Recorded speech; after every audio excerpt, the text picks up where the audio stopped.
Vale. Buenos días, hermanos. Un placer estar aquí con vosotros. Y más, después de ir a las células últimamente, es como que tenía aún más ganas de bendeciros y que el Señor nos hable, ¿no? Así que quería preguntaros, ¿alguien sabe de la historia de Job? Sí, ¿no? ¿Conocemos un poco? Hoy no es el tema, pero quería introducir un hombre con dinero, mucho dinero, estaba forrado, muchos hijos, mujer, aunque vaya mujer, para tener esa mujer mejor no tener, porque madre mía. ¿Qué le pasó? Viene el diablo y el diablo dice, oye, si toco eso en su vida, su fe empieza a temblar. Y la introducción de Job, que esto es prácticamente en el capítulo 1, no es, todo pasa en el primero, me hacía pensar, ¿no? Luis, ¿dónde está puesta tu fe? ¿En qué realmente está puesta tu fe? O con otras palabras, ¿de qué depende mi fe? Siempre hay un depende, ¿no? Si me pasa esto, como decimos a nuestras parejas, si me quieres, depende de algo, ¿no? Siempre depende de algo, ¿no? Te lo digo en otras palabras, ¿de qué depende tu confianza en Dios? La fe es confianza, ¿no? No es algo abstracto, bueno, sí, es abstracto, pero hay algo que se palpa, yo creo, ¿no? ¿Qué cosas, si Satanás las tocara en tu vida, tu fe o la mía se caerían? Hoy vamos a leer el libro de Daniel. Vamos a ir a Daniel, capítulo 3, pero quería introducir con el pasaje de Job. Así que, como lo hacemos en la célula, vamos a poner, ¿puedes ponerla? Vamos a poner, es una Biblia dramatizada. A mí me gusta mucho más. Me meto en contexto, me meto así como si fuera una película. Y vamos a leer Daniel, capítulo 3, ¿vale? Capítulo 3. El rey Nabucodonosor hizo una estatua de oro que medía 27 metros de altura y 2,5 metros de ancho, y la levantó sobre la llanura de Dura, en la provincia de Babilonia. Luego envió mensajes a los altos funcionarios, autoridades, gobernadores, asesores, tesoreros, jueces y magistrados, y a todos los funcionarios provinciales, para que asistieran a la dedicación de la estatua que había levantado. De modo que todas estas autoridades vinieron y se pusieron de pie ante la estatua que el rey Nabucodonosor había levantado. Entonces, un vocero proclamó: gente de todas las razas, naciones y lenguas, escuchen el mandato del rey. Cuando oigan tocar la trompeta, la flauta, la cítara, la lira, el arpa, la zampoña y otros instrumentos musicales, inclínense rostro en tierra y rindan culto a la estatua de oro del rey Nabucodonosor. Cualquiera que se rehúse a obedecer será arrojado inmediatamente a un horno ardiente. Así que al sonido de los instrumentos musicales, toda la gente, de cualquier raza, nación o lengua, se inclinó rostro en tierra y rindió culto a la estatua de oro que había levantado el rey Nabucodonosor. Sin embargo, algunos de los astrólogos se presentaron ante el rey y denunciaron a los judíos. Dijeron al rey Nabucodonosor: ¡Que viva el rey! Usted emitió un decreto que exige a todo el pueblo inclinarse y rendir culto a la estatua de oro al oír tocar la trompeta, la flauta, la cítara, la lira, el arpa, la zampoña y otros instrumentos musicales. Ese decreto también establece que quienes se rehúsen a obedecer serán arrojados dentro de un horno ardiente. Pues hay algunos judíos, Sadrach, Mesach y Abed-Nego, a los que usted puso a cargo de la provincia de Babilonia, que no le prestan atención, Su Majestad. Se niegan a servir a los dioses de Su Majestad y no rinden culto a la estatua de oro que usted ha levantado. Entonces Nabucodonosor se enfureció y ordenó que trajeran ante él a Sadrach, Mesach y Abed-Nego. Cuando los trajeron, Nabucodonosor les preguntó: ¿Es cierto, Sadrach, Mesach y Abed-Nego, que ustedes se rehúsan a servir a mis dioses y a rendir culto a la estatua de oro que he levantado? les daré una oportunidad más para inclinarse y rendir culto a la estatua que he hecho cuando oigan el sonido de los instrumentos musicales. Sin embargo, si se niegan, serán inmediatamente arrojados al horno ardiente. Y entonces, ¿qué Dios podrá rescatarlos de mi poder? Sadrac, Mesac y Abednego contestaron: Oh Nabucodonosor, no necesitamos defendernos delante de usted. Si nos arrojan al horno ardiente, el Dios a quien servimos es capaz de salvarnos. Él nos rescatará de su poder, su majestad. Pero aunque no lo hiciera, deseamos dejar en claro ante usted que jamás serviremos a sus dioses ni rendiremos culto a la estatua de oro que usted ha levantado. Entonces Nabucodonosor se enfureció tanto con Sadrac, Mesac y Abednego que el rostro se le desfiguró a causa de la ira. Mandó calentar el horno 7 veces más de lo habitual. Entonces ordenó que algunos de los hombres más fuertes de su ejército ataran a Sadrac, Mesac y Abednego y los arrojaran al horno ardiente. Así que los ataron y los arrojaron al horno, totalmente vestidos con sus pantalones, turbantes, túnicas y demás ropas. Ya que el rey, en su enojo, había exigido que el horno estuviera bien caliente, las llamas mataron a los soldados mientras arrojaban dentro a los 3 hombres. De esa forma, Sadrac, Mesac y Abednego, firmemente atados, cayeron a las rugientes llamas. De pronto, Nabucodonosor, lleno de asombro, se puso de pie de un salto y exclamó a sus asesores: ¿No eran 3 los hombres que atamos y arrojamos dentro del horno? Sí, Su Majestad. Sí, Su Majestad. Así es. ¡Miren! Yo veo a 4 hombres desatados que caminan en medio del fuego sin sufrir daño. Y el 4.º hombre se parece a un dios. Entonces Nabucodonosor se acercó tanto como pudo a la puerta del horno en llamas y gritó: Sadrac, Mesac y Abednego, siervos del Dios Altísimo, salgan y vengan aquí. Así que Sadrac, Mesac y Abednego salieron del fuego. Entonces los altos funcionarios, autoridades, gobernadores y asesores los rodearon y vieron que el fuego no los había tocado. No se les había chamuscado ni un cabello, ni se les había estropeado la ropa. Ni siquiera olían a humo. Entonces Nabucodonosor dijo: ¡Alabado sea el Dios de Sadrac, Mesac y Abednego! Envió a su ángel para rescatar a sus siervos que confiaron en él. Desafiaron el mandato del rey y estuvieron dispuestos a morir en lugar de servir o rendir culto a otro Dios que no fuera su propio Dios.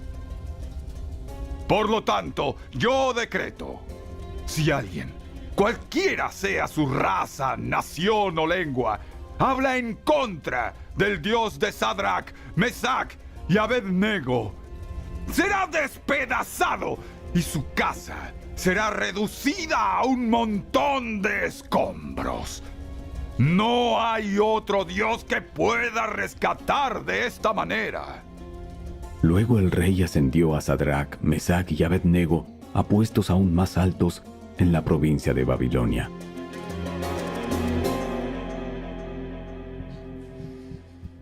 Qué bonito, ¿no? Cuando leemos esa historia decimos: sí, amén. El Señor los salvó del fuego. Y cuando Él está, pensamos esto, ¿no? Cuando leemos esta historia, el Señor los sacó del fuego, creyeron, confiaron, y cuando me pase algo en mi vida, el Señor me sacará del fuego. A veces pensamos esto, ¿no? Pero tengo una pregunta para vosotros. ¿De qué dependía la fe de estos 3 hombres? ¿De qué dependía? ¿De Dios? Sí. El texto nos da la respuesta. Y hay muchas cosas que se podrían predicar de este pasaje. Tiene chicha por todos los lados. O sea, cuando estaba estudiándolo me apetecía hablar de 1000 cosas, pero me quería centrar solo en un pasaje en concreto del capítulo, el cual el Señor me hablaba, ¿no? ¿Y de qué dependía la fe de estos hombres? De absolutamente nada. O sea, no digo que su fe no estuviera puesta en nada, sino que no dependía de ninguna circunstancia. ¿Cómo que no dependerá, Luis? ¿Qué me estás contando? Déjame que te explique. Que Dios haya sido glorificado hasta tan punto que el propio rey del momento diga, no, ahora todo lo contrario, como alguien se meta con este Dios, ahora cuidadito, que nadie se meta. Esto es increíble y esto es brutal, claro que sí. Pero hoy me quiero centrar, fíjate lo que dice, el versículo 16. Sadrac, Mesac y Abednego respondieron a Nabucodonosor: no hace falta que nos defendamos ante ti. Si se nos arroja al horno en llamas, el Dios al que servimos puede librarnos del horno y de tus manos. Pero aun si nuestro Dios no lo hace así, has de saber que no honraremos a tus dioses ni adoraremos tu estatua.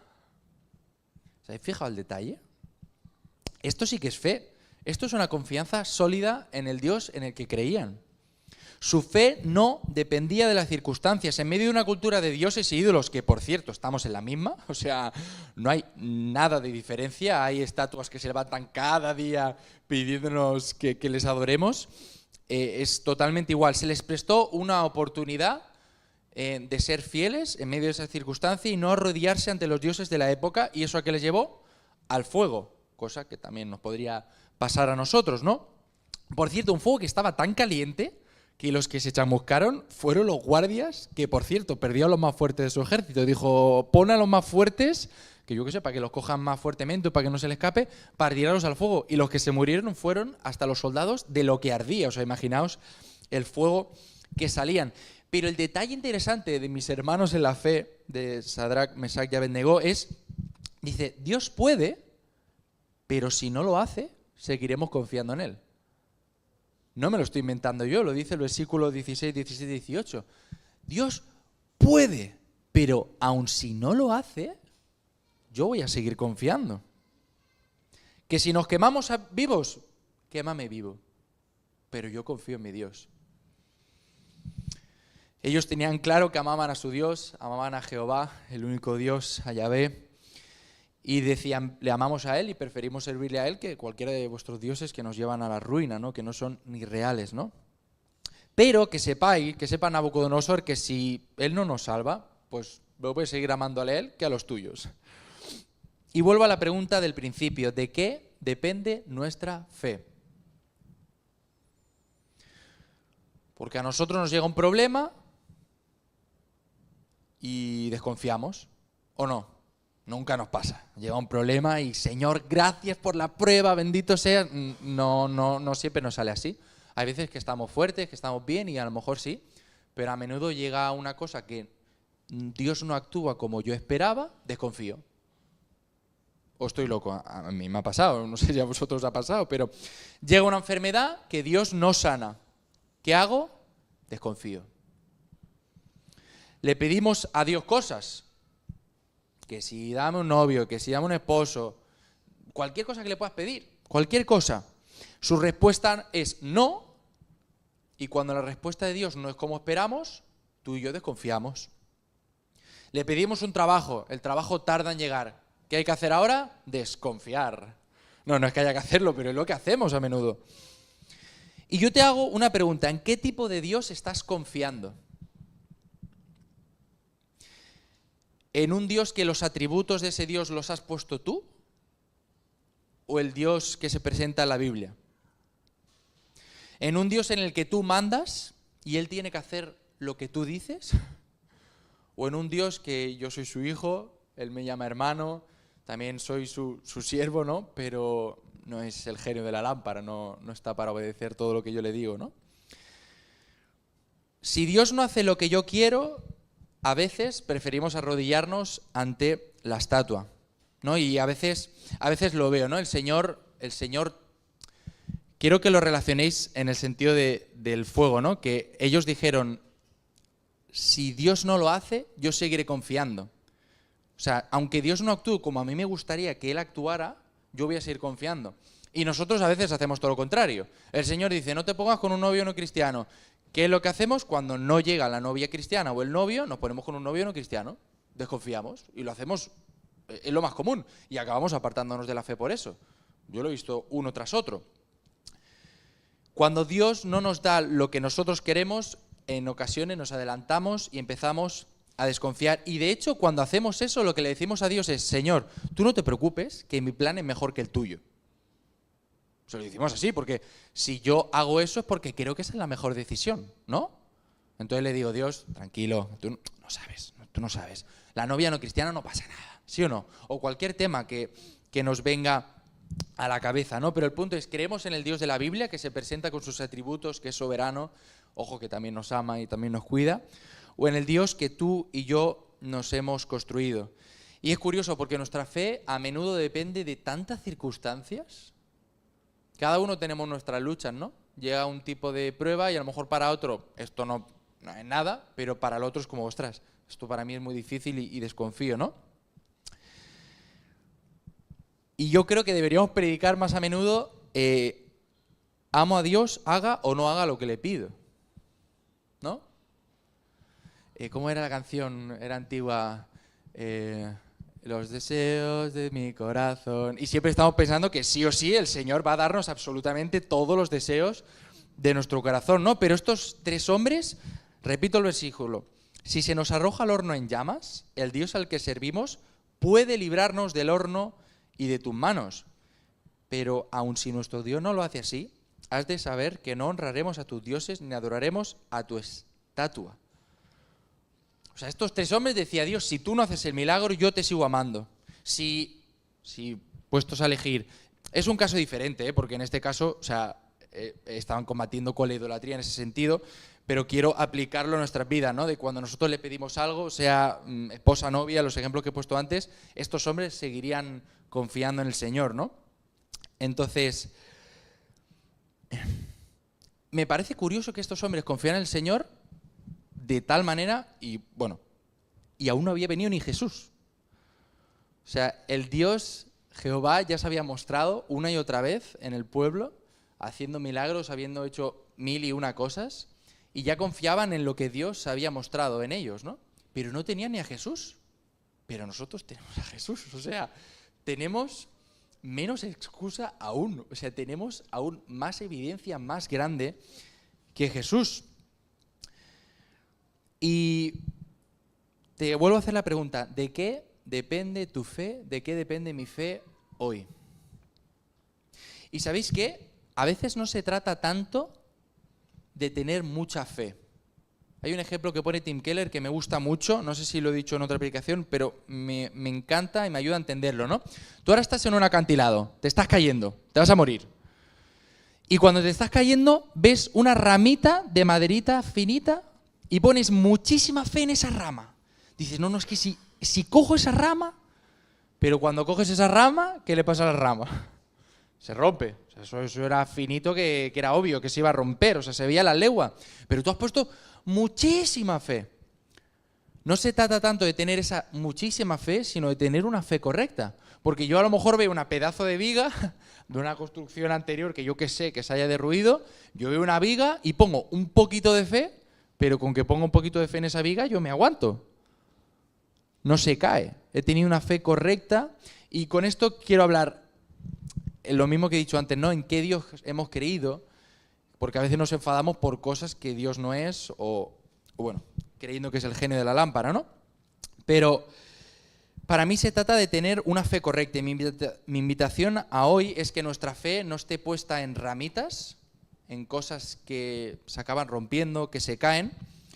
Y las ramas son, te voy a decir varias ramas que nosotros tenemos. Si no me das tal cosa, mi fe tiembla. Si no me sanas, tiemblo.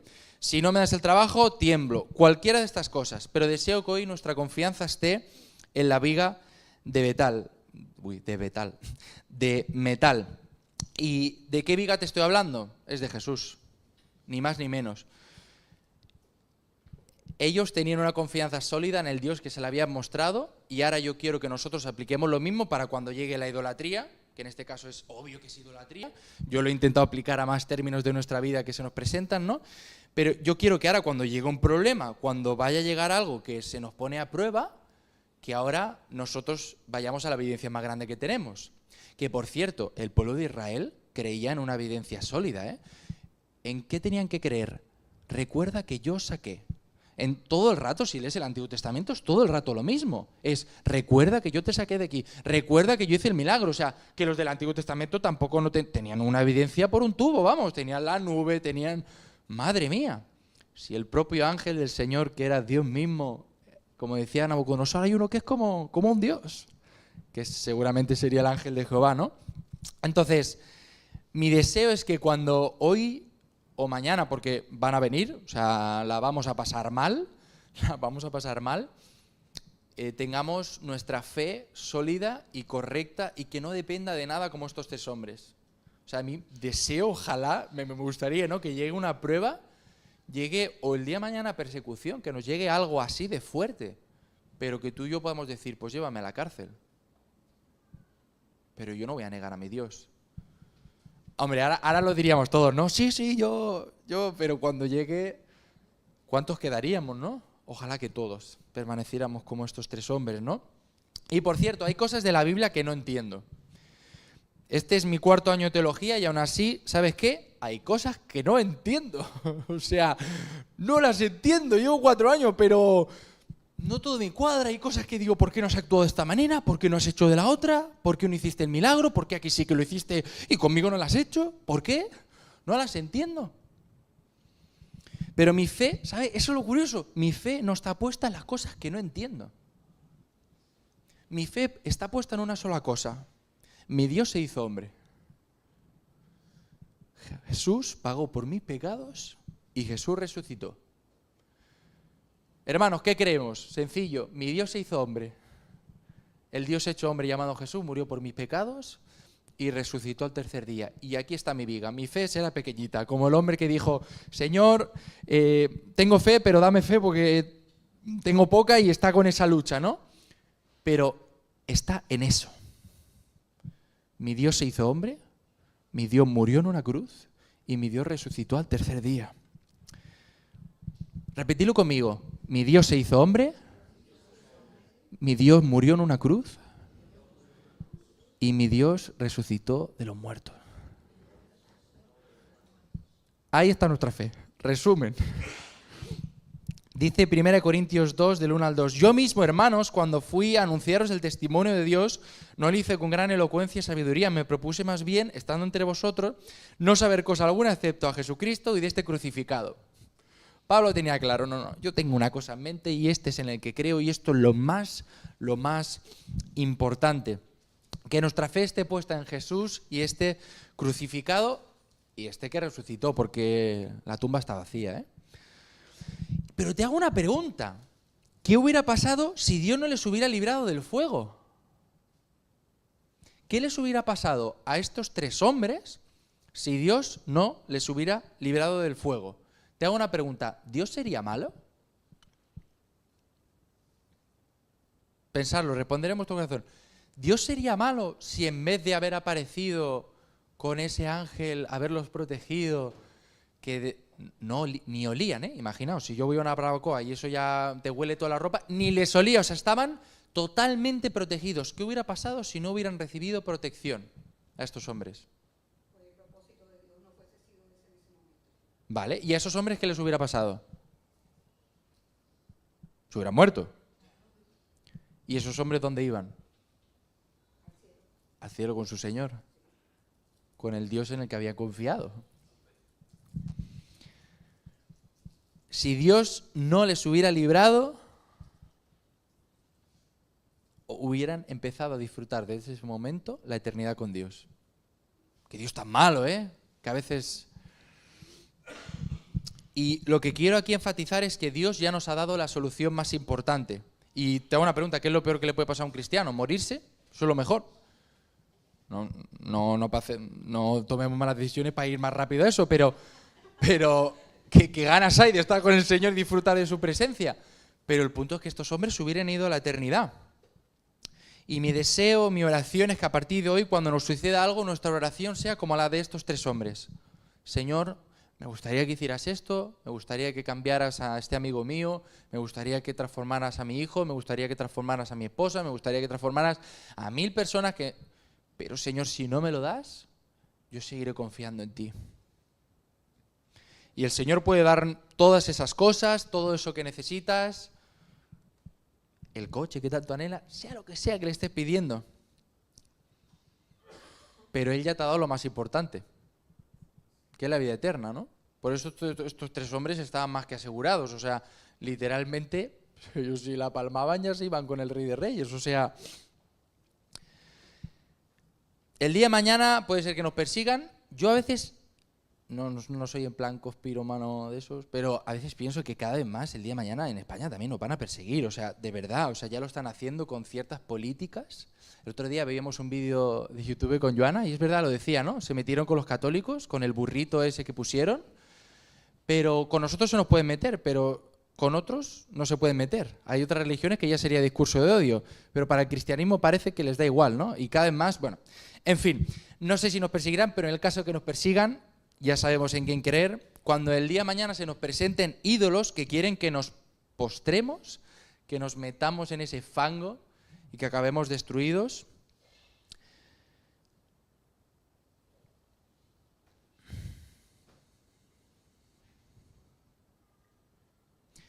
pero el punto...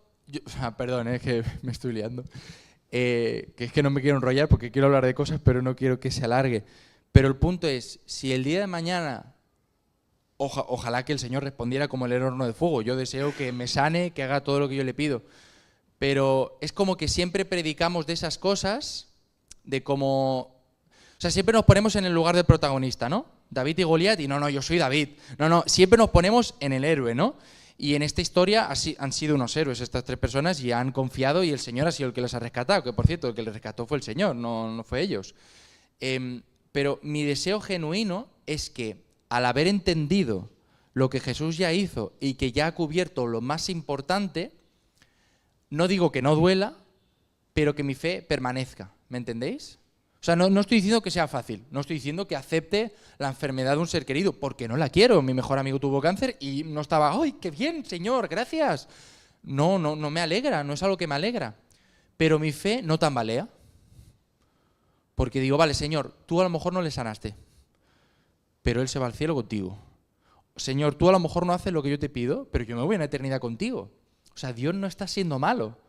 Porque a veces indirectamente dudamos, si Dios aquí en esta historia a lo mejor no les hubiera librado del fuego, a lo mejor nosotros hubiéramos empezado a dudar si es que Dios es bueno o no es bueno, ¿no? Lo hacemos. Y en la iglesia no lo vamos a decir, porque quedaría muy mal que le dijéramos a un hermano, estoy dudando de si Dios es bueno, pero lo hacemos todos, ¿eh? Dudamos si es bueno cuando no hace cosas que le pedimos. Y gloria a Dios que, mira, en este caso decidió salvar a estos 3 y tuvo un propósito y el propio rey del momento reconoció a su Dios. Pero mi confianza y mi anhelo es que hoy nuestra confianza esté en Cristo y en este resucitado. Nada más. Y lo curioso es que nuestra fe en Jesús es un hecho histórico. O sea, que no solo está en la Biblia, es que puedes ir fuera de la Biblia y también hay hechos históricos que certifican que Jesús murió en una cruz. Eso, mi profesor de historia siempre lo decía, los cristianos lo tenemos muy fácil en un sentido, ¿no? Porque nuestra fe es histórica. Y hay datos históricos muy buenos, muy corroborados a través de la arqueología y de la historia para creer lo que creemos. Es un hecho inamovible. Pero tenemos otros casos de otros hermanos en la fe que ahora mismo están siendo perseguidos y mueren. Estaba en mi escuela de teología y nos contó un hombre que hacía unos meses a una mujer estaba en un pueblo musulmán y a su marido le cortaron la cabeza en su cara. Y a ella la rajaron el cuello y la dieron por muerta y gracias al Señor sobrevivió. Bueno, fue un milagro literalmente, ¿no? Pero con el marido no hubo milagro. Lo que vengo a decir es, ese cuarto hombre, ese cuarto ángel, ese con apariencia de Dios, nos rescató de lo más importante. Así que cuando vengan problemas, cuando yo no entienda por qué Dios hace algo en mi vida, por qué permite que pase algo, yo me quedo que Dios sí que me ha librado del fuego, pero del fuego más importante, que es de la muerte. Y a mí eso me da paz, porque me enfado con el Señor, le critico, le digo, Señor, ¿pero por qué tal? Pero luego digo, ya, pero es que tú moriste en la cruz, pero es que tú te hiciste hombre por mí, es que tú fuiste torturado, como ha dicho Marco, no es que te maltrataron, te torturaron, es que te... ¡Hala! Ostras, tú también sufriste, si tú entiendes mi dolor. Y ahí, mi fe no... Bueno, si recuerdo lo que Jesús hizo, mi fe no tambalea tanto, ¿me entendéis? Así que, para acabar, Dios se hizo hombre, murió por tus pecados y resucitó al tercer día. Y cuando vengan problemas, si Dios no me saca de ese fuego, que sepáis que nos salvará del fuego de la muerte. Y para mí eso es suficiente para que mi fe no dependa de ninguna circunstancia, que no dependa como estos hombres, no dependía de si ahora me mata, no me mata, si me quemas o si Dios no hace lo que yo le pido, sino depende de, en su momento, en las pruebas que Dios le había dado y en nuestro momento actual de lo que Cristo ha hecho, ¿no? Así que vamos a orar. Padre, te queremos mucho y te damos las gracias un día más por venir a hacerte hombre, sacrificarte y venir de qué manera, ¿no, Señor? Para hacer lo que tenías que hacer y aunque no era fácil y la verdad es que ninguno de nosotros hubiéramos dejado la gloria para rescatar a alguien que no vale nada, y te damos gracias un día más. Gracias por estos tres hombres que son un ejemplo para nosotros de confianza sólida, y gracias porque si ellos tienen una confianza sólida es porque tú eres bueno, porque tú eres grande y porque tú eres digno de confianza. Así que si ellos pudieron confiar es porque tú diste evidencia, porque tú te manifestaste con anterioridad, Señor, y gracias porque nosotros tenemos aún más evidencia que ellos. Tenemos a tu Hijo torturado, clavado en una cruz con clavos enormes, con una corona de espinas, con azotes y con todo lo que te hicieron, Señor. Y te pido, Padre, por favor,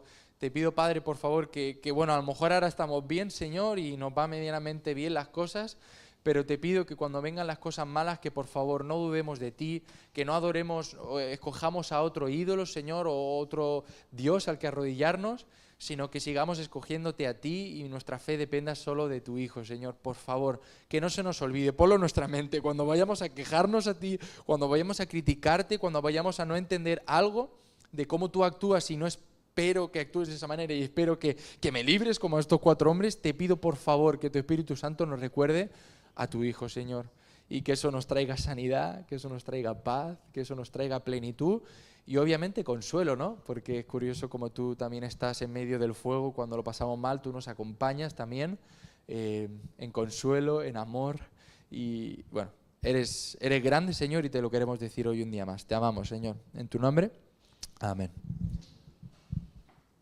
Y estamos por finalizados.